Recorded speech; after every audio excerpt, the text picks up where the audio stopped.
Your cat has been trying to tell you they love you every single day. And there's a good chance you've been accidentally telling them you don't love them back. Not because you're a bad owner, but because almost everything humans instinctively do to show affection, the reaching, the grabbing, the holding, the staring, translates into something completely different in cat language. And most owners go their cat's entire life never learning the difference. These 7 daily habits take less than a minute each, but they speak directly to the part of your cat's brain that decides whether you are safe, whether you are family, or whether you are simply someone who fills the bowl. There's one thing we'll come back to toward the end of this video that most owners wish they'd understood from the very first day they brought their cat home. It involves a specific spot on your cat's body and what happens inside their brain when you touch it the right way. Hold on to that, because everything before it is quietly building toward it. 1. Talk to your cat like you're embarrassing yourself. Here's where it starts, and here's the part most people get wrong from the very beginning. You felt it. That involuntary shift in your voice the second your cat walks into the room. The pitch climbs, the words get softer and slower. You say things to this animal that no adult human would ever say in public, and then you feel faintly ridiculous about it, so you dial it back. Here's the thing. Science says that voice isn't just endearing. It is the only version of your voice your cat actually recognizes as belonging to you. A 2022 study from the University of Paris found something that should permanently change the way you talk to your cat. Researchers played cats recordings of their owner's voice and a stranger's voice, both using a normal, flat adult tone. The cats barely responded to either one. They showed no real preference. But the moment the owner switched to that high, drawn-out, soft tone, what researchers called cat-directed speech, everything changed. Their cats perked up, oriented toward the sound, and moved closer. The stranger's voice in that same tone produced a response too, but significantly weaker. Your cat wasn't just reacting to a pleasant sound, they were reacting to you specifically, filtered through the frequency that tells their brain, this is my person. Think about what most owners are losing here without realizing it. Every time you walk past your cat in the morning, distracted, phone in hand, saying nothing, or speaking in a flat businesslike voice, your cat is not registering that as you. They're not being standoffish when they don't look up. They genuinely aren't hearing the signal they've learned to associate with safety and belonging, and they've been waiting for it. So every single day, every time your cat is across the room and your eyes happen to meet, when you pass them in the kitchen, when they're sitting on the windowsill watching the world outside, talk to them. Say their name. Tell them they're beautiful. Tell them exactly what you're making for dinner and why it smells better than their food. The words genuinely do not matter. The tone is everything. That voice, the slightly ridiculous one you feel self-conscious about, is the clearest signal you will ever send that says, you are mine and I am yours. 2. A 3-second look that most owners do completely backwards. Before the next section, stay with me for a moment, because what I'm about to explain is something you've almost certainly been doing backwards your entire life with your cat, and it's been sending the wrong message every single time without you knowing. Have you ever caught your cat staring at you from across the room and watched their eyes slowly, softly close? Most people assume their cat is drowsy or just zoning out in that particular way cats have, but that's not what's happening. That slow blink is one of the most intentional and deliberate acts of communication a cat can perform, and it is aimed directly at you. Researchers at the University of Sussex tested this in 2020. Owners slow blinked at their cats from across a room with no other interaction, no treats, no toys, no verbal cues. The result was clear.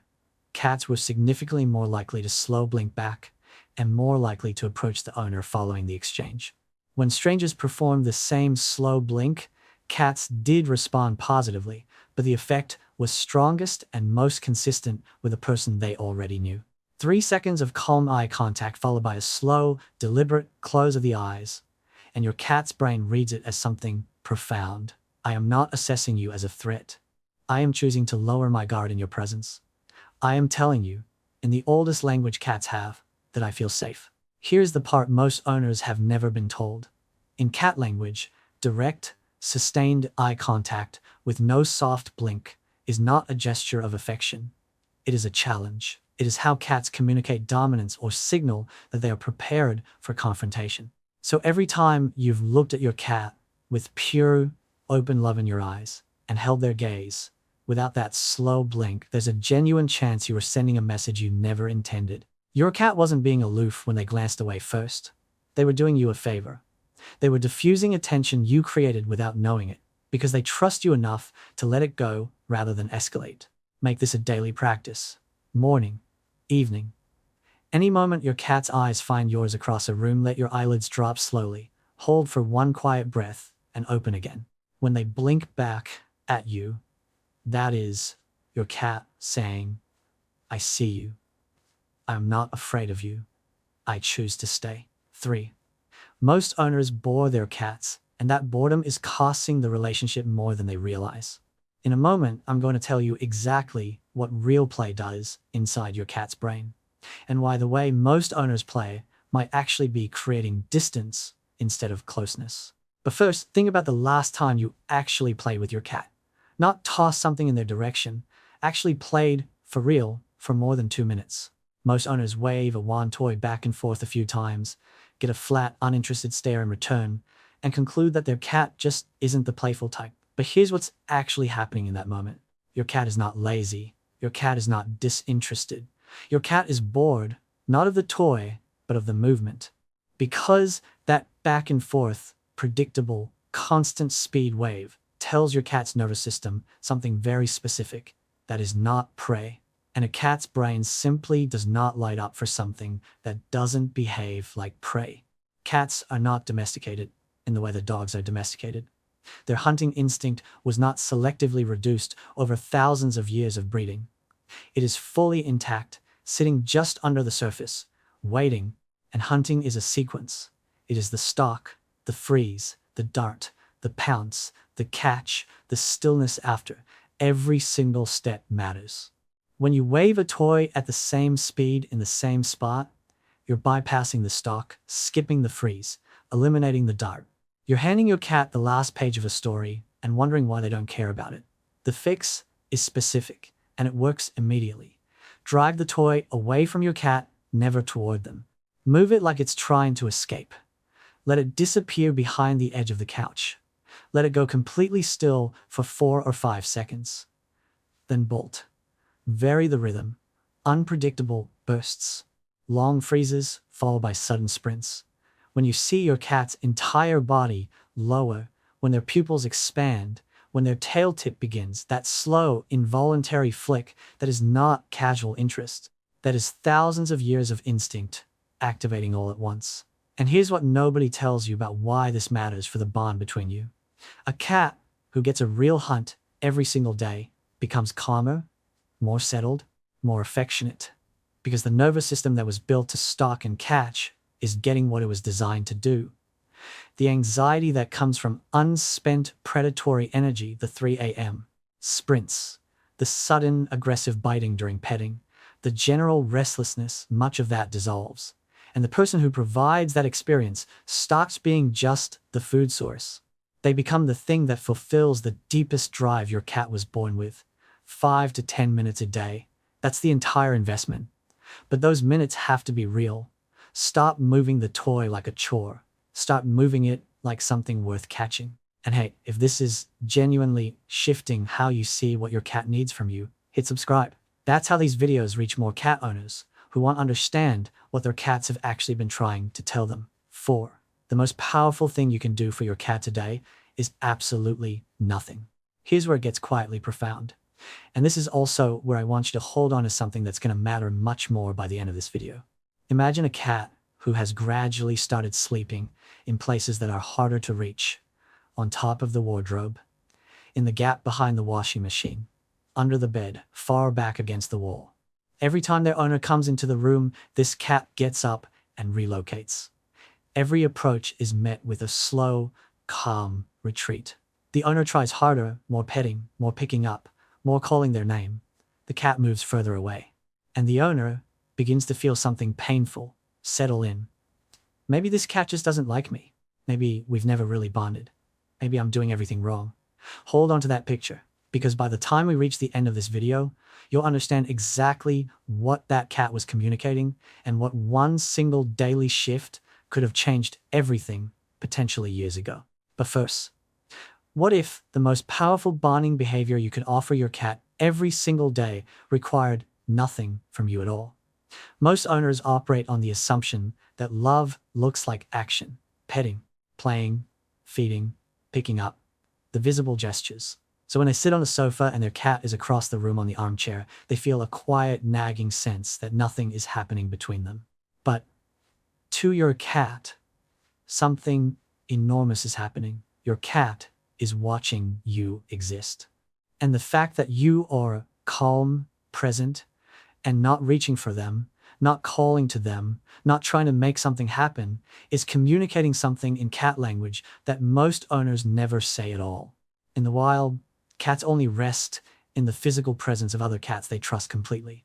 Not cats they like, not cats they've gotten used to, cats they would stake their survival on. Shared space in cat social structure is not neutral. It is one of the deepest endorsements a cat can give. So here is the daily habit. Sit down in a room where a cat already is. Read something, watch something. Let your cat occupy whatever corner or cushion or square of sunlight they've claimed. Don't call their name. Don't reach for them. Don't manufacture a moment. Just exist near them without agenda. Over days, over weeks, you'll begin to notice something shifting at the edges. The distance gets smaller, not because you asked for it, not because you made it happen, because your cat chose it. And in the world of cats, being chosen, genuinely, freely chosen, with no pressure attached, is the highest form of love there is. 5. Never touch your cat before doing this one thing first. Here's what most owners don't know about the 2 seconds that happen right before they pet their cat. Those 2 seconds matter more than everything that follows. When two cats who know and trust each other greet, they don't walk directly into grooming or contact. They touch noses first. That brief exchange is a recognition ritual so fundamental to cat social structure that it functions as a kind of daily confirmation. I know you, you're safe, we still belong to the same group. Without it, any touch that follows is, in cat language, someone skipping every social step that makes physical contact feel welcome rather than imposed. Now think about what you actually do. You see your cat, you feel affection, and you reach down and start scratching their head. It feels like love to you, and your cat may well enjoy the sensation once it begins. But the approach, the lack of that initial scent exchange, registers as someone bypassing every protocol that helps a cat feel like a participant rather than a recipient. Over months, over years, this trains a subtle response. Not fear, not pain, but a faint, habituated bracing that most owners mistake for their cat just being independent. That slight lean away before the settle, that pause before the purr starts. Your cat was never called. They were waiting for an invitation that never came. The daily habit here takes exactly 2 seconds. Every single time you are about to pet your cat, extend one finger. Hold it a few inches from their nose. Don't move it toward them. Just hold it and wait. What happens next tells you everything. If your cat stretches forward to sniff it, if they press their nose into your fingertip, if they drag their cheek along the side of your finger and leave their scent on you, that is the greeting. That is your cat saying, yes, I've confirmed it's you, I want this, proceed. You have gone from someone who pets them to someone who asks first. And cats remember, at a level deeper than conscious thought, every single person who has ever asked first, those are the people they seek out. Those are the people they choose. 6. The one spot on your cat's body that unlocks something most owners never reach. Remember earlier when I said there's something most owners wish they'd known from the very first day? This is it. And to understand why it matters, you need to understand what actually happens when two deeply bonded cats groom each other. This behavior has a name, alloy grooming, and it doesn't happen between cats who are merely tolerating each other. It happens between cats who have formed what researchers describe as preferred associations, bonds of genuine attachment. And when they groom, they don't lick randomly. They focus almost entirely on one specific area. the base of the skull, right between and just behind the ears. The one spot a cat physically cannot reach on their own. The only time a cat ever gets touched there is when another living creature they trust completely chooses to groom them. That spot is, neurologically speaking, reserved for family. A 2019 study published in Applied Animal Behavior Science found that allogrooming in cats is not primarily a hygiene behavior. It is a bonding ritual, and it triggers the release of oxytocin, the same neurochemical that deepens attachment between mothers and newborns, between bonded partners, between animals who have decided to belong to each other. Here's the detail that most owners never hear. The oxytocin release happens in both animals simultaneously, not just the one being groomed, both of them. They are, in the most literal neurochemical sense, synchronizing their bond in real time every single time it happens. You can trigger this exact same response. Every single day, take 30 seconds to gently stroke that area between your cat's ears with your fingertips. Not a scratch, not a firm rub. Slow, deliberate, repetitive strokes, the same rhythm and pressure another cat's tongue would use against that spot. And then watch what happens to your cat's face. Their eyes will close, not quickly, but slowly, in the way eyes close when something is deeply right. Their head will tilt incrementally into your hand. Their entire body will change, quality softening in a way that is different from regular petting, more complete, more surrendered. And the purr, if it comes, will shift. It will drop slightly in pitch and deepen, becoming more continuous, less reactive. That is not just pleasure. That is your cat's brain doing something it only does with the animals it has decided are its people. That purr is not contentment in the general sense. It is the specific sound of a cat whose nervous system has registered, "This is family. This is where I belong. You are not just the person who feeds me. You are one of mine." Most owners spend years, entire lifetimes with their cats, petting their backs and scratching their chins and rubbing behind their ears in a general way, and their cats enjoy it. But they never cross into this. They never reach the place that only the most trusted beings in a cat's entire world are allowed to touch. And their cats have been waiting, in the only way cats know how to wait, quietly, without complaint, in the hope that one day the right hand will find the right place at the right speed. 30 seconds a day. That is the entire cost of becoming, to your cat, something different from every other human they have ever known. 7. And the cat who is quietly disappearing. Remember that cat from earlier, the one retreating to higher shelves, to spaces behind appliances, to the furthest corner under the bed? The one whose owner kept trying harder and kept watching the distance grow? Here is what was actually happening. Not rejection, not indifference, not a personality mismatch or a failure of the bond. Survival logic. Because that cat had learned, slowly, and through hundreds of small repeated moments, that being relaxed and visible and accessible in this home had a reliable consequence. Interruption. Being scooped up mid-sleep. Being held when they hadn't chosen to be held. Being touched without the 2-second ask. Being approached at the precise moment they had finally let their guard down completely. And so that cat did what any intelligent, instinct-driven animal does. When a pattern becomes clear enough, they began to protect the moments when they were most vulnerable by making themselves harder to reach. Cats sleep between 12 and 16 hours every day. That number is not laziness. It is biology so deep, it predates domestication by millions of years. Sleep is how the feline nervous system repairs itself, regulates cortisol, and processes the emotional safety of its environment. Deep sleep, specifically the slow, muscle-relaxed, twitching kind, is when your cat is at their most defenseless. Every instinct that keeps them alive during waking hours is temporarily offline.